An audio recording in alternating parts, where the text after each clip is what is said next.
বিজ্ঞ আদালত থেকে একটা সম্মানিত পুলিশ কমিশনার মহোদয়কে শোকজ করা হয়েছিল, যেহেতু একটা মার্ডার কেসের সাথে একটা আসামি পুলিশ কাস্টডিতে ছিলেন।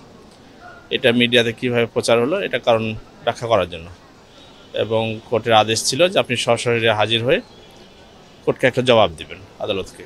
সেই হিসাবে পুলিশ কমিশনার আইন ও আদালতের প্রতি শ্রদ্ধাশীল হয়ে উনি আজকে সকাল 10টায় বলেছিলেন, 10টাতেই উনি এসেছেন, 10টা বাজার 5 মিনিট আগে, এবং সেখানে উনি ওনার কারণ ব্যাখ্যা করেছেন। সে ব্যাখ্যায় উনি উল্লেখ করেছেন যে এটা পুলিশ হেফাজতে থাকা অবস্থায় হয়েছে, যারা এই দায়িত্বে ছিলেন তাদেরকে ওই পদ থেকে অব্যাহতি দেওয়া হয়েছে সাময়িকভাবে, এবং প্রসিডিং ওনাদের পুলিশ প্রশাসনের প্রসিডিং অনুযায়ী তাদের বিরুদ্ধে ব্যবস্থা নেওয়ার প্রসেসিং চলছে, এটা বলেছেন। এবং বলেছেন যে এই মামলাতে যেহেতু একটা মিসআন্ডারস্ট্যান্ডিং হয়েছে এবং যারা এগুলোর সাথে জড়িত আমরা তদন্ত করছি, করে আইনগত ব্যবস্থা নেওয়া হবে। আর উনি এই শোকজের জবাব থেকে অব্যাহতি চেয়েছেন।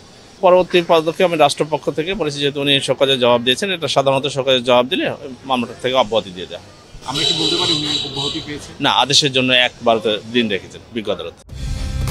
কালার এক্সপার্ট, জর্জ স্যাপ এবং মাইল্ড অন হ্যান্ডস টেকনোলজি সমৃদ্ধ অরিক্স ক্রিস্টাল ওয়াশ আপনার লন্ড্রি এক্সপার্ট।